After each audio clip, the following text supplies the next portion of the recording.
The next team is Man United. We know they've signed Cunha for roughly about 62 million. A good signing, Mateus Cunha. I think there have been a lot of teams looking at him this season and wanting to try and get him. I think he had a hell of a season at Wolves. And yeah, do I think it's a good signing for Manchester United? Absolutely, I do. I mean, I think the whole squad basically needs improved, right? And I think that is absolutely an improvement. My only thing would be it's a lot of money. I'm intrigued that nobody else seemed to be in for him. I'm sure there was, but in terms of publicly, no one else seemed to be pushing too hard for him, and I think that's a big part because of the fee. Um, Again, he will improve United, but that's a huge part of your budget if you're not going to get people out, which they've struggled to do. Maybe they're going to be confident to do that, but it's a good sign-in. It improves the team. Does it work with what really needs done all summer? I mean, it's too early to say, right? They might get a hell of a lot of people out still, and generate a lot of money and still continue to kind of improve the squad. But I'm not too sure just with the price tag on that if it works and benefits them in terms of getting out and ins because he's going to want a lot out and a lot more players in. But let's see. Just on Cunha stats, 33 games, 15 goals and 6 assists in the league, 2 goals in the FA Cup, should I say. So a total of 36 games, 17 goals, 6 assists. Yeah, that's decent numbers. He's just turned 26, so he's kind of like peak age and prime age. Let's again just see what Cunha got last season. I'd just like to see a bit of consistency or if there's kind of any anomalies. So what he plays 32 games, he gets 12 goals and 7 assists in total, in the FA Cup as well. So it's 14 goals and 8 assists. So yeah, he's in and around the same number the last 2 seasons. So there's a little bit of consistency there. And obviously he's playing for a team, Wolves, that are lower down the league, but then not try and get dig in so United at the moment. I think he suits the system absolutely, but let's see. It just seems like a lot of money. And the kind of thing that feeds into that is their interest as well in Mbuemo, who again, I've said in a few videos this season, I think is underrated. He doesn't get talked about. I think the likes of like Cole Palmer gets a lot more kind of limelight on him, and Palmer's amazing as well. I'm not saying Mbuemo's quite in that bracket, but he's definitely not far from it. If Liverpool were interested in him, I would be intrigued, but again, he seems to play off the right, so wouldn't be going in for him. He's going to turn 26 in August. And again, had a hell of a season this season. 38 games, 20 goals, 8 assists in the league. He gets 1 assist in the cup. So a total of 20 goals and 9 assists in 42 games.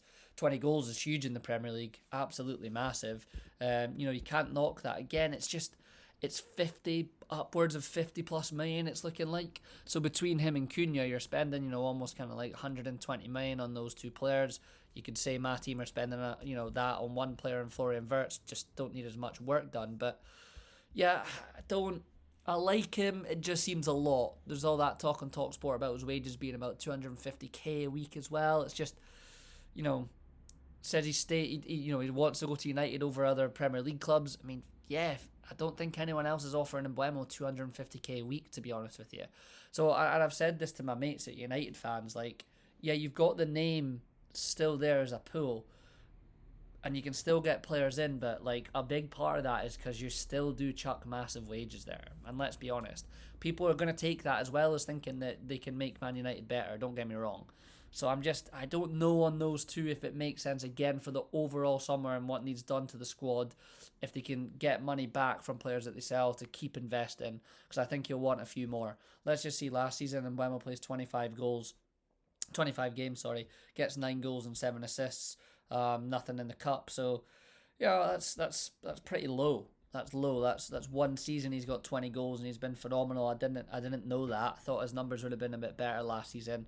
So people can have kind of just erratic seasons and do really well. Again, as much as I do like him, as my mate Ali said, like, he's going to play with wing backs, and Mbuemo likes to kind of hug the touchline and be out wide right. So how does that fit into the system? It's not quite as clear as the Cunha one, but all in all, it is a good player. I just don't know if that's going to be another one of those that just doesn't quite fit, and that happens. And it's said a lot, in that Ian Graham book, that sometimes you buy these guys and it's just not fit. It's a lot of talk of that in the kind of Brendan Rodgers era. So, yeah.